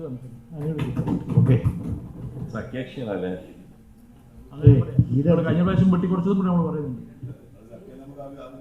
അടക്ക് പ്രതിപക്ഷ നേതാവ് ഇതില് ഒന്ന് ഒരു ക്രമപ്രശ്നം എന്താണെന്ന് വെച്ചാൽ ഞങ്ങളെ ഈ കിലയിൽ തന്ന കൈപ്പുസ്തകത്തിൽ പറയുന്നത് ഈ പ്രമേയം അജണ്ടയ്ക്ക് ലാസ്റ്റ് ആണ് എടുക്കേണ്ടതെന്നാണ്. ഫൈസൽ മാഷ കൈപ്പുസ്തകത്തിൽ അങ്ങനെ ഉണ്ടോ? ഉണ്ട്, ഉറപ്പുണ്ട്, കൈപ്പുസ്തകത്തിലുണ്ട്. ആയിക്കോട്ടെ, ഞാൻ വായിച്ചതാ. ചട്ടത്തിലുണ്ടോന്ന് അറിയില്ല. ചട്ടം നോക്കിയിട്ടാണല്ല കൈപ്പുസ്തകം തയ്യാറാക്കുക. അപ്പം അതിലൊരു ക്രമപ്രശ്നം ഉന്നയിക്കുന്നു. പിന്നെ മറ്റൊന്ന്, നമ്മുടെ ബഹുമാനപ്പെട്ട ആരോഗ്യ സ്റ്റാൻഡിംഗ് കമ്മിറ്റി ചെയർപേഴ്സൺ ഇവിടെ അവതരിപ്പിച്ച പ്രമേയം അതിന് പിന്താങ്ങിയത് തീർത്തും രാഷ്ട്രീയ പ്രേരിതമാണ്. വെറും 2-3 മാസം കാലാവധിയുള്ള ഒരു സർക്കാരിനെതിരെ തുടക്കത്തിൽ തന്നെ ഒരു പ്രമേയം അവതരിപ്പിച്ചതിലുള്ള വിയോജിപ്പ് ഇവിടെ രേഖപ്പെടുത്തുകയാണ്. 2025-26 തൊട്ട് വർഷത്തിൽ 10,819 കോടിയാണ് ബജറ്റിൽ അവതരിപ്പിച്ചത്. നമ്മുടെ ബഹുമാനപ്പെട്ട ബാലഗോപാലൻ സാറ് എത്ര വിതരണം ചെയ്തു?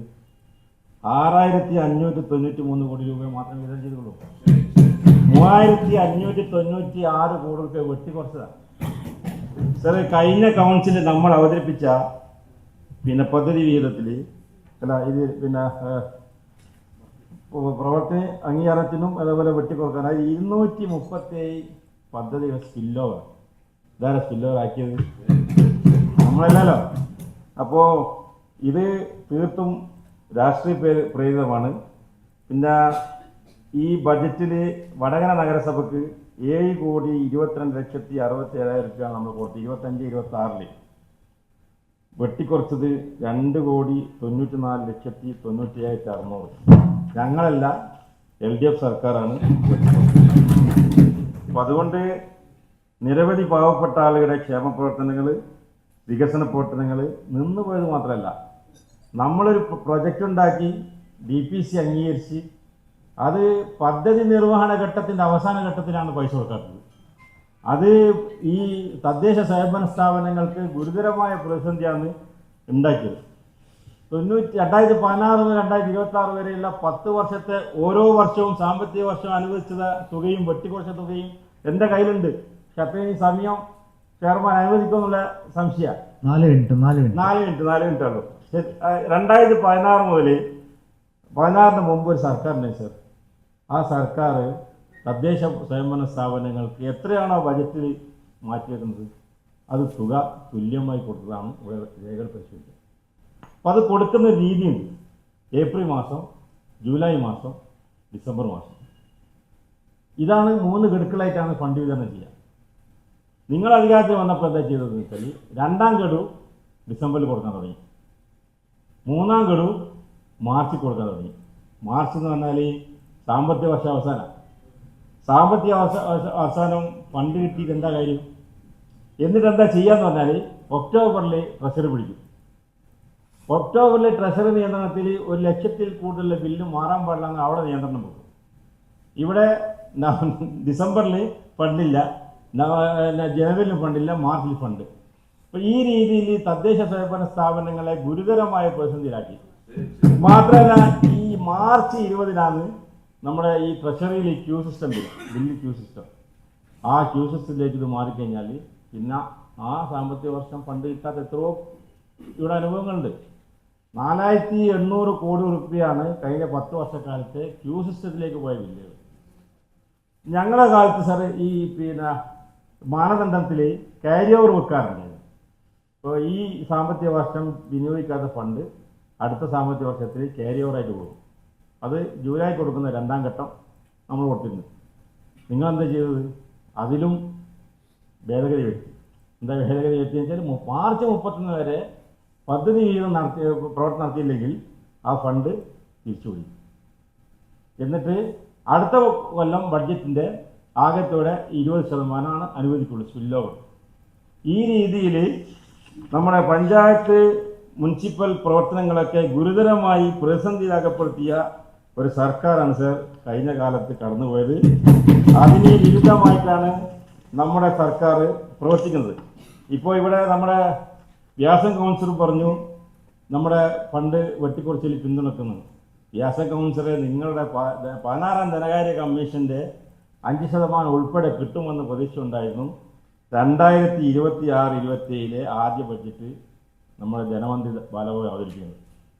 അതിൽ 5,000 കോടി 16-ാം ധനകാര്യ കമ്മീഷൻ കൊടുക്കുന്നുള്ള ധാരണ സാങ്കല്പികമായിട്ട് വായിച്ച 20,000 കോടി രൂപ അധികം കാണിച്ചു.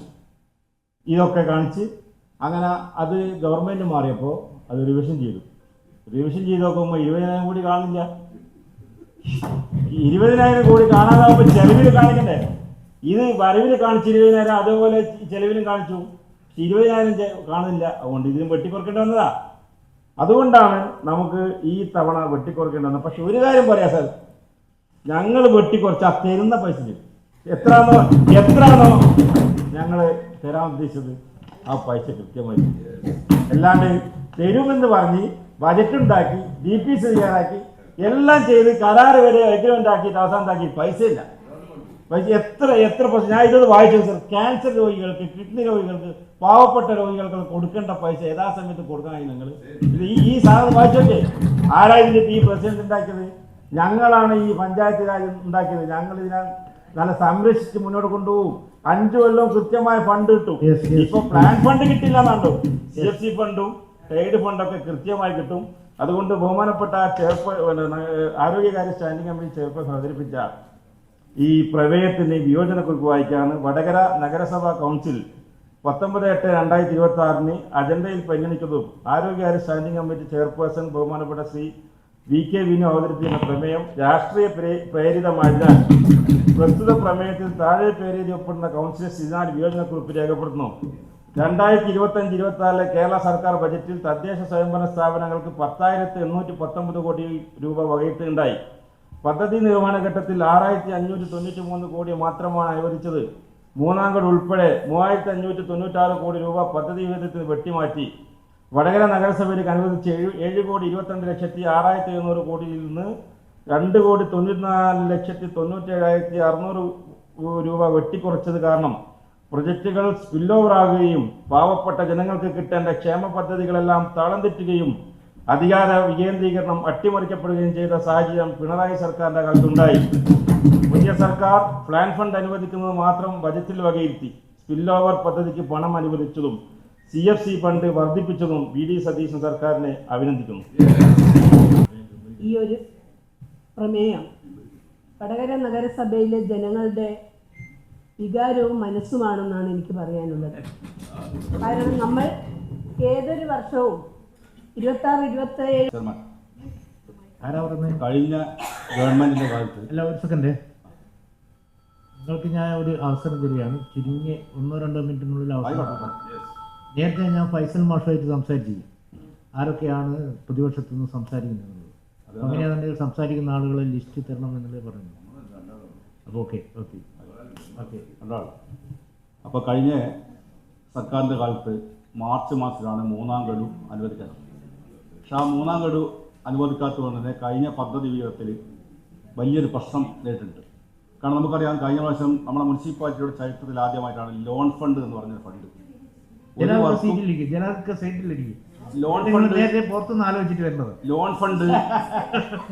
ലോൺ ഫണ്ട് എന്ന് പറഞ്ഞുകൊണ്ട് ഒരു കഴിഞ്ഞ പ്രാവശ്യം ഇട്ട വർക്ക് എന്ന് പറഞ്ഞാൽ ഒരു വർക്കും പൂർത്തീകരിക്കാൻ സാധിച്ചില്ല. മാത്രമല്ല, നമുക്ക് കഴിഞ്ഞ ഗവൺമെൻറ് കാലത്ത് കിട്ടിയ പദ്ധതി വിഹിതത്തിൽ നിന്ന് 2025-26 പദ്ധതി വിഹിതത്തിൽ നിന്ന് 6 കോടി രൂപ ലാഭസാവ് ചെയ്ത് അത് നടപ്പിലാക്കാൻ സാധിച്ചില്ല. അത് നമ്മുടെ പുതിയ ഗവൺമെൻറ് മോശമല്ല. ഇപ്പോൾ കഴിഞ്ഞ ഗവൺമെൻറ് കാലത്ത് കിട്ടിയ ഫണ്ട് പോലും വിനിയോഗിക്കാൻ അന്നത്തെ സംവിധാനത്തിന് സാധിച്ചില്ല എന്നുള്ളതാണ്. അതുപോലെ തന്നെ നമുക്കറിയാം, പിന്നെ ഗവൺമെൻറ് ഫണ്ട് തരുന്നില്ല എന്ന് പറയുന്നത് ഒരു യാഥാർത്ഥ്യമില്ല. കാരണം വെച്ചാൽ ഇപ്പം നമുക്ക് പിന്നെ കഴിഞ്ഞ സർക്കാർ കൊടുക്കാത്ത ഫണ്ട്, മാർച്ചിൽ കൊടുക്കാത്ത 3-ാം ഗഡു അനുവദിച്ചിട്ടുണ്ട്. അതോടൊപ്പം തന്നെ FC ഫണ്ട് അനുവദിച്ചിട്ടുണ്ട്, ടൈഡ് ഫണ്ട്, എല്ലാ ഫണ്ടും നമുക്കിവിടെ വന്നിട്ടുണ്ട്. ഇനി നമ്മൾ ചെയ്യേണ്ടത് പദ്ധതി ആസൂത്രണവുമായി ബന്ധപ്പെട്ട് സ്പീഡാക്കുക. ഒരു ഗവൺമെൻറ് കുറ്റം പറഞ്ഞിട്ട് കാര്യമില്ല. ഗവൺമെന്റ് അനുവദിക്കേണ്ട ഫണ്ട് മുഴുവൻ അനുവദിച്ചിട്ടുണ്ട്. നമ്മളെ കഴിവില്ലായ്മ കൊണ്ട് അത് ലാപ്സാക്കാൻ നമ്മൾ ഉത്തരവാദില്ല. കഴിഞ്ഞ പ്രാവശ്യം ലോൺ ഫണ്ട് വെച്ച് ലാപ്സാക്കി ഒരാൾ ദിവസത്തേക്ക് കരാർ കൊടുത്ത് ഇപ്പോൾ ഒരാൾ ദിവസത്തേക്ക് ഒരാൾക്ക് 2 കൊല്ലം കഴിഞ്ഞാൽ വർക്ക് നടക്കുക 100% ഉറപ്പാണ്. കാരണം ഒരാൾ ഒരു വർക്ക് കൊടുക്കുന്നതിൽ സാമ്പത്തികമായി വളരെ പ്രതിസന്ധിയിലാണ്. അതുകൊണ്ട് ഇനി പ്രൈവറ്റ് കോൺട്രാക്ടർമാരെ വിളിച്ചുകൊണ്ട് അവർക്ക് കൂടി ഭാവിച്ചുകൊണ്ടാണ് വർക്ക് കൊടുക്കേണ്ടത്. അല്ലെങ്കിൽ ഒരു കാരണവശാലും അടുത്ത കൊല്ലം വീണ്ടും സ്പില്ലുകൾ ഉണ്ടാവും. നമ്മുടെ കാലത്ത് ഒരു വർക്കും നടക്കാത്ത അവസ്ഥ ഉണ്ടാവും. ഇപ്പം തന്നെ അത് വളരെ അടിയന്തരമായി അത് ശ്രദ്ധ പതിയേണ്ടതാണ്. മാത്രമല്ല, ഗവൺമെൻറ് ഇനി ആ ഒരിക്കൽ ചെയ്യല്ല. കഴിഞ്ഞ ഗീത കൗൺസിലും പറഞ്ഞ് കഴിഞ്ഞ ഉമ്മൻചാണ്ടിയുടെ ഗവൺമെൻറ് കാലത്ത് ഇഷ്ടംപോലെ ഫണ്ട് കിട്ടിയിട്ടുണ്ട്. ഇപ്പോൾ അപേക്ഷിച്ച് വളരെ സന്തോഷമുണ്ടായി. അടുത്ത 5 കൊല്ലം കഴിഞ്ഞാൽ നിങ്ങൾ പറയൂ, VD സതീശന്റെ ഗവൺമെൻറ് ഇഷ്ടംപോലെ ഫണ്ട് തന്നിരുന്നു.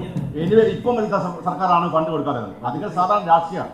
അപ്പോൾ നമ്മൾ ഇപ്പം പിന്നെ ഇവിടെ അവതരിപ്പിച്ച കൗൺസിൽ അവതരിപ്പിച്ച പ്രമേയം എഴുതുന്നതിനെ പിൻവലിക്കണം. എന്താണ് അറിയാം, ഇത് വെച്ചാൽ ഒരു തെറ്റായ ധാരണ ജനങ്ങളിൽ പകർത്താൻ വേണ്ടിയില്ല. ഒരിക്കലും ഇത് തന്നെ പാർട്ടി ഞങ്ങളെ CPM സംസ്ഥാന കമ്മിറ്റി തീരുമാനമാണ് എല്ലാ സ്ഥലത്തും ഇങ്ങനെ പ്രമേയം അവതരിപ്പിക്കണം. കാരണം ഗവൺമെന്റിനെതിരായിട്ട് 3 മാസമായ ഗവൺമെന്റിനെതിരായിട്ട് പറയുന്നത്. അതിനല്ല നമ്മളെ മുനിസിപ്പാലിറ്റി ഇപ്പം എത്രയായി എന്തെങ്കിലും വർക്ക് നടത്തിയോ? കഴിഞ്ഞ പ്രാവശ്യം റിംഗ് കമ്പോസ്റ്റ് കൊടുക്കാത്തത് എന്തായിരുന്നു?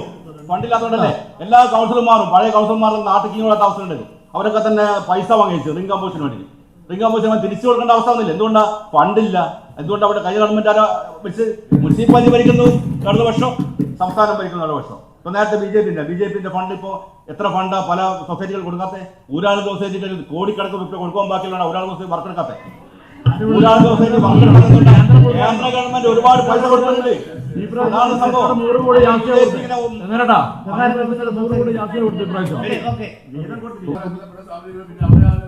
ഹലോ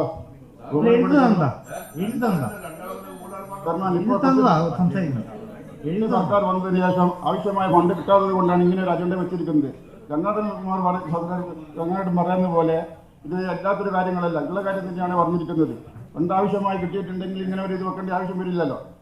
ഈ ഫണ്ട് കിട്ടിക്കഴിഞ്ഞാൽ ഈ വടകര മുനിസിപ്പാലിറ്റി 48 വാർഡിൽ ഓരോ വർക്ക് നടക്കണമെങ്കിൽ ആവശ്യമായ ഫണ്ട് കിട്ടണം. അതിവിടെ കിട്ടുന്നില്ല. അതുകൊണ്ട് ഈ പ്രമേയത്തെ ഞാൻ പിന്താങ്ങുകയാണ്. എല്ലാവിധ ഇതും. ബഹുമാനപ്പെട്ട ചെയർമാൻ, ആരോഗ്യ സ്റ്റാൻഡിംഗ് കമ്മിറ്റി ചെയർമാൻ ഇന്നിവിടെ അവതരിപ്പിച്ച പ്രമേയത്തെ സർവാത്മന പിന്താങ്ങുകയാണ്. നേരത്തെ ഇപ്പം ഫൈസൽ മാഷ് മുമ്പ് വെച്ച പദ്ധതി വിഹിതങ്ങളൊക്കെ വിശദമായി ഇവിടെ ചർച്ച ചെയ്തു പോയിട്ടുണ്ട്. ഇതിനകത്ത് പറയാനുള്ളത് 2026 ജനുവരി ബജറ്റ് പ്രകാരം നമ്മുടെ വടകര നഗരസഭയ്ക്ക് അനുവദിച്ചത് 9,54,00,000 രൂപയാണ്. പക്ഷേ ആ പൈസക്ക് നമ്മുടെ വികസന സെമിനാറൊക്കെ നടത്തി പദ്ധതികൾ DPCക്ക് അംഗീകാരം ലഭിച്ച് നമ്മളിവിടെ പദ്ധതികളൊക്കെ കൃത്യമായി നടപ്പിലാക്കാൻ തീരുമാനിച്ചെടുക്കുകയാണ്. പുതിയൊരു സർക്കാർ വന്ന് മെയ് മാസത്തിൽ ഉള്ള ബജറ്റ് പ്രകാരം 2,85,81,000 രൂപ വടകര നഗരസഭയ്ക്ക് അനുവദിച്ചത്. അതിൻ്റെ അകത്ത് തന്നെ നമുക്ക് 6,68,19,000 രൂപ കുറവാണ്. അതിനനുസരിച്ച് നിർബന്ധിത പദ്ധതികളൊക്കെയും അതേപോലെ ഗുണഭോക്തൃ പദ്ധതികളൊക്കെ നമ്മൾ വെട്ടി കുറച്ചിട്ടുണ്ട്. അതിൻ്റെ കഴിഞ്ഞ കൗൺസിലിലുള്ള പ്രശ്നങ്ങളൊക്കെ നമുക്ക് അറിയാം. നിങ്ങൾ പരാതി കൊടുത്തതുമൊക്കെ അത് എന്താണ് കാരണം എന്നുള്ളത് കൃത്യമായിട്ട് മനസ്സിലാക്കാത്തത് കൊണ്ട് തന്നെയാണ്. പക്ഷേ അതിൻ്റെ അത് 2025-26 പ്ലാൻ ജനറൽ ഫണ്ട് പ്രകാരം LDF സർക്കാർ, ഇപ്പം നേരത്തെ പറഞ്ഞു LDF സർക്കാരിൻ്റെ ഒരു കാര്യം പറഞ്ഞു, 7,22,67,000 രൂപയാണ് നമുക്ക് വടകര നഗരസഭയ്ക്ക് അനുവദിച്ചത്. പക്ഷെ നമുക്ക് നേരത്തെ ഫൈസൽ മാഷ് പറഞ്ഞതുപോലെ 4,27,69,400 രൂപയാണ് നമുക്ക് വടകര നഗരസഭയ്ക്ക് ലഭിച്ചിട്ടുള്ളൂ. അതിൻ്റെ അകത്ത് തന്നെ 2,94,97,600 രൂപ നമുക്ക് മൂന്നാമത്തെ ഗഡു എന്നുള്ള രീതിയിൽ കെട്ടാൻ ബാക്കിയുണ്ട്. പക്ഷെ അതിൻ്റെ അകത്ത് ഇപ്പം UDF സർക്കാർ അധികാരത്തിൽ വന്ന് ഈ വർഷം ലഭ്യമായ ഉത്തരവ് പ്രകാരം നമുക്ക് ഉത്തരവേ ലഭിച്ചിട്ടുള്ളൂ. നേരത്തെ ഞാൻ വരുമ്പോൾ ഫൈസൽ വ്യാസൻ ഉൾപ്പെടെ പറഞ്ഞു പോയിട്ടുണ്ട്. ഓണറേറിയത്തിൻ്റെ ഒരു വിഷയം പറഞ്ഞു, ഉത്തരവ് മാത്രമേ നമുക്ക് വരുന്നുള്ളൂ. ആ ഉത്തരവ് പ്രകാരം 2,17,000 രൂപയാണ് നമുക്ക് അലോട്ട് ചെയ്തിട്ടുള്ളത്. അതിൻ്റെ അകത്ത് നമുക്ക് ഉത്തരവ് വന്നിട്ടൊരു കാര്യമില്ലല്ലോ. നമുക്കത് പദ്ധതി നടപ്പിലാക്കാനാവണ്ടേ. ഇതുവരെ നമ്മൾ ഈ ഒരു DPCക്ക് പോകുന്നവരെയും ആ പദ്ധതി നടപ്പിലാക്കാനായിട്ടില്ല. ഇതാണ് ഇന്നത്തെ ഒരു അവസ്ഥ. പിന്നെ ഈ പ്രകാരമുള്ളൊരു തീരുമാനപ്രകാരമൊന്നല്ല നമ്മൾ തദ്ദേശ ഭരണ സ്ഥാപനങ്ങൾ എന്ന് പറയുമ്പോൾ ഏറ്റവും അടിത്തട്ടിലുള്ള ജനങ്ങളെയാണ് മാർഗം. ആ രീതിയിലാണ് അവസാനം ഒരു ബഡ്ജറ്റ് അവതരിപ്പിച്ചു. അതിൽ കേരളത്തിലെ തദ്ദേശ സ്വയംഭരണ സ്ഥാപനങ്ങൾക്ക് ആകെ നൽകിയ ഫണ്ട് പ്രഖ്യാപിച്ചത് 17,901 കോടിയാണ് പ്രഖ്യാപിച്ചത്. UDF ഗവൺമെൻറ് അധികാരത്തിൽ വന്നതിന് ശേഷം അത് പ്രഖ്യാപിച്ചത് 16,364 കോടിയാക്കി. 1,534 കോടി രൂപ കേരളത്തിലെ എല്ലാ തദ്ദേശ സ്വയംഭരണ സ്ഥാപനങ്ങൾക്കും കുറവൊന്നും. അതായിരിക്കും മാത്രമല്ല, LDFന് മാത്രമല്ല UDFന് എല്ലാം, എല്ലാ കക്ഷികൾക്കും ഏത് പഞ്ചായത്ത് ആരാണോ ഭരിക്കുന്നത് അവർക്കൊക്കെ അതിൻ്റെ കുറവ് വന്നു. അതിൻ്റെ കുറവ് വരുന്നതിൻ്റെ വിഷയവുമായി ബന്ധപ്പെട്ട് അവിടെ നടപ്പിലാക്കേണ്ട പദ്ധതികൾ നടപ്പിലാക്കുവാൻ വേണ്ടി കഴിയില്ല എന്നുള്ളത് നിങ്ങൾക്കും എനക്കും എല്ലാം അറിയാം. ഈ മുനിസിപ്പാലിറ്റിയുടെ ഫണ്ട് വെട്ടിക്കുറച്ച് കഴിഞ്ഞാൽ ബാധിക്കുന്നത് LDF കൗൺസിലർമാരെ മാത്രമല്ല. ആരെയും ബാധിക്കും? അല്ല, ഞാൻ പറയട്ടെ, UDFൻ്റെ കൗൺസിലർമാരെയും ബാധിക്കും. നിങ്ങളോടും ചോദിക്കും, എന്ത് വികസനമാണ് നിങ്ങൾ മുനിസിപ്പാലിറ്റിയിൽ കയറിയിട്ട് നടപ്പിലാക്കുന്നത് എന്ന് ചോദിക്കും. നിങ്ങൾക്കും നടപ്പിലാക്കാൻ വേണ്ടി കഴിയില്ല. നമ്മൾക്കൊന്ന് അതെ ഇപ്പം ചോദിക്കുന്നുണ്ട്, നമ്മൾക്കൊന്നും നടപ്പിലാക്കാൻ വേണ്ടി കഴിയില്ല. നമ്മൾ ഏറെ പ്രതീക്ഷയോടുകൂടിയാണ് ഈ പ്രാവശ്യം നമ്മളെല്ലാം വന്നത്. നമ്മൾക്ക് ഒരുപാട് കാര്യം ചെയ്യണം എന്നുള്ളത് നമ്മളെ ആഗ്രഹമാണ്. ഇത് വെട്ടിക്കുറച്ചതുമായി ബന്ധപ്പെട്ട് കുറേ കണക്കുണ്ട്, ഞാൻ ആ കണക്കിലേക്ക് പോകുന്നില്ല. ഗ്രാമീണ മേഖലയിലെ കുടിവെള്ളത്തിന് പ്രശ്നം വരും, റോഡുകൾക്ക് പ്രശ്നം വരും, വിദ്യാഭ്യാസ സ്ഥാപനങ്ങളുമായിട്ട് ബന്ധപ്പെട്ട് പ്രശ്നം വരും. ഇപ്പം നേരത്തെ അതിനകത്ത് പറഞ്ഞ ആരോഗ്യ സ്ഥാപനവുമായി ബന്ധപ്പെട്ട് വിഷയം വരും, ലൈഫ് മിഷനുമായിട്ട് ബന്ധപ്പെട്ട് വിഷയം, സാമൂഹ്യക്ഷേമ പദ്ധതികളുമായിട്ട് ബന്ധപ്പെട്ട് വരും. ഈ ഫണ്ട് വെട്ടിക്കുറവ് ഇതെല്ലാം വരും എന്നുള്ള കാര്യത്തിൽ ഒരു സംശയമില്ല. നേരത്തെ ഫൈസൽ മാഷ് ഒരു കാര്യം പറഞ്ഞു, അതിനെ സർവാത്മന സ്വാഗതം ചെയ്യുകയാണ്. ഈ വെട്ടിക്കുറച്ച ഫണ്ട് മുഴുവൻ അനുവദിച്ചു തരും എന്നുള്ളതാണ് ഫൈസൽ മാഷ് പറഞ്ഞത്. അത് നമ്മൾ ഈ കൗൺസിൽ മുഖവിലക്കെടുക്കുന്നു. നിങ്ങൾ ഇടപെട്ട് വെട്ടിക്കുറച്ച ഫണ്ട് മുഴുവൻ നമ്മൾക്ക് അനുവദിച്ച് കിട്ടിക്കഴിഞ്ഞ്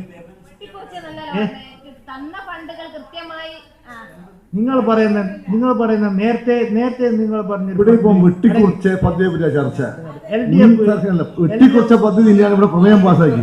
അതാണ് ചർച്ച. പദ്ധതി വിഹിതം വെട്ടിക്കുറിച്ചാണ് ഇവിടെ ചർച്ച ചെയ്യുന്നത്. മുൻപ് അനുഭവിച്ച കാര്യം ഇവിടെ ചർച്ച ചെയ്യുന്നത്.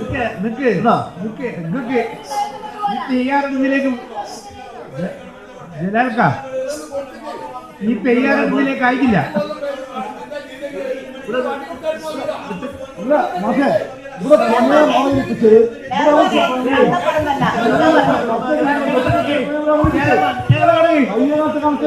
ആസൂത്രണ നടപടി ആസൂത്രണമായി ചെയ്യുന്ന പരിപാടി എന്നാൽ ഇവിടെ ആവശ്യം വെട്ടിപ്പിട്ട് ആസൂത്രണമായി കൊണ്ടുവന്ന പരിപാടി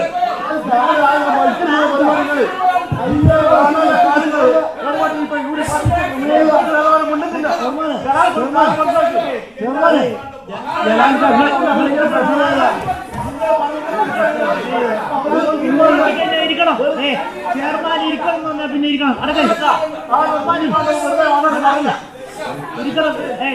കൗൺസിലർമാർ ഇരിക്കണം. അച്ചടക്ക ലംഘനം ഉണ്ടായാൽ എന്താണ് സംഭവിക്കുക എന്നുള്ളത് നിങ്ങൾ അറിയണം. അച്ചടക്ക ലംഘനം അനുവദിക്കില്ല. അതെ, എല്ലാ ആളുകളോടാണ്, നിങ്ങളോട് മാത്രമൊന്നുമില്ല, എല്ലാ ആളുകളോടാണ്. അച്ചടക്ക ലംഘനം പറ്റില്ല. ചെയർമാൻ ഒരു സംഗതിന്റെ മുകളിൽ സംസാരിച്ചു തുടങ്ങിയാൽ ഏത് കൗൺസിലറാണോ സംസാരിക്കുന്നത് ആ കൗൺസിലർ ചടൻ ഇരുന്നിരിക്കണം. അതാണ് റൂള്. മനസ്സിലായില്ലേ? ഓക്കെ, അതായില്ല, അങ്ങനെ ഇടപെടാൻ പാടില്ല. ചെയർമാൻ സംസാരിച്ചു കൊണ്ടിരിക്കുമ്പോൾ അതിന്റെ മേലെ ഇടപെടുവാനായിരിക്കും അങ്ങനെ അധികാരമില്ല. അതെ, മുനിസിപ്പാലിറ്റി ഏറ്റവും റൂളെല്ലാം നിങ്ങളെല്ലാം ഒന്ന് വായിക്കുന്നത് നല്ലതാണ്. സംഗതി മനസ്സിലായില്ലേ? എന്റെ സംസാരത്തിൽ ചെറിയൊരു പിശക് നിങ്ങൾ പറഞ്ഞതിൽ പിശകുണ്ട്. ഞാൻ പറഞ്ഞത് ബജറ്റിൽ എത്രയാണോ വായിച്ചത് അത് തരുമെന്നാ പറഞ്ഞു. അതെ, അതിന് ഞാൻ പറഞ്ഞത് ബഡ്ജറ്റിൽ ഇപ്പം കുറഞ്ഞിട്ടുള്ളത് തദ്ദേശ സ്വയംഭരണ സ്ഥാപനങ്ങൾക്ക് 2026-27 ബഡ്ജറ്റിൽ 1534 കോടിയുടെ കുറവ് വന്നിട്ടുണ്ട്. അങ്ങനെ വരുമ്പോൾ ഇവിടെ വന്നിട്ടുള്ള കുറവ് എത്രയാണെന്ന് വെച്ചാൽ ഏകദേശം 6,72,92,000 ഈ മുനിസിപ്പാലിറ്റിയിൽ കുറവ് വന്നിട്ടുണ്ട്. ആ കുറവ് ഉൾപ്പെടെ പരിഹരിച്ച് പോയാൽ നിങ്ങൾക്കും നമ്മൾക്കും ഒക്കെ ഗുണമായിരിക്കും എന്നുള്ളതാണ് പറഞ്ഞത്. CFC ഫണ്ടിന് ഒരു പ്രശ്നമുണ്ട് ഫൈസൽ മാഷേ. CFC ഫണ്ട് എന്ന് പറയുന്നത് അത് തരുമ്പോഴാണ് വരിക. നമ്മൾ DPCക്ക് പോകുന്നതിൻ്റെ മുമ്പേ ഈ വെട്ടിക്കുറച്ച ഫണ്ട് പുതിയ ഗവൺമെൻറ് ആയതുകൊണ്ട് തന്നെ ചിലപ്പം ആളുകളെ മാറ്റവും കാര്യവും ഒക്കെ വന്നതുകൊണ്ട് തന്നെയായിരിക്കും ചിലപ്പം വെട്ടിക്കുറവ് വന്നിട്ടുണ്ടാവുക. അത് നമ്മളെക്കാളും കൂടുതൽ മുനിസിപ്പാലിറ്റിയും പഞ്ചായത്തും ആരുടെയാണുള്ളത്, ഭരണപക്ഷത്തിൻ്റെ കയ്യിലുള്ളത് കൊണ്ട് തന്നെ ആ പോരായ്മ ബന്ധപ്പെട്ട ആളുകൾ പരിഹരിച്ച് പോകുമെന്നാണ് വിചാരിച്ചത്. പക്ഷെ DPCക്ക് പോകുന്ന സമയത്തും എന്ത് വന്നില്ല, ആ പദ്ധതി ഈ കുറഞ്ഞ ഫണ്ട് അനുവദിച്ച് കിട്ടാത്തതുകൊണ്ട് തന്നെ നമ്മൾ നേരത്തെയുള്ള ഫണ്ട് സബ്മിറ്റ് ചെയ്യേണ്ടി വന്നു എന്നുള്ളതാണ്. ഈ 2,87,00,000 അനുവദിച്ച സമയത്ത് എന്താ അതും അനുവദിച്ച് തന്നില്ല, പ്രഖ്യാപനം മാത്രമേ ഉള്ളൂ. അതുകൊണ്ട് അതും പദ്ധതിയിൽ വെക്കാൻ വേണ്ടി കഴിഞ്ഞില്ല. നമ്മൾ നേരത്തെ ഉണ്ടാക്കിയത് മാത്രമാണ് ബുക്ക് മടിക്കുക. ഈ 2,87,00,000 അനുവദിച്ച് കിട്ടിയത് എവിടെയാണ്, എങ്ങനെയാണ് ചെയ്യേണ്ടത് എന്നുള്ളതും കൂടിയും അതിൻ്റെ ഭാഗമായിട്ട് പറഞ്ഞില്ല എന്നുള്ളൊരു വസ്തുതയും കൂടി നിൽക്കുക. നമ്മൾ ഈ പദ്ധതി നിങ്ങൾക്കറിയാം 1957 EMSന്റെ ഗവൺമെന്റാണ് തദ്ദേശ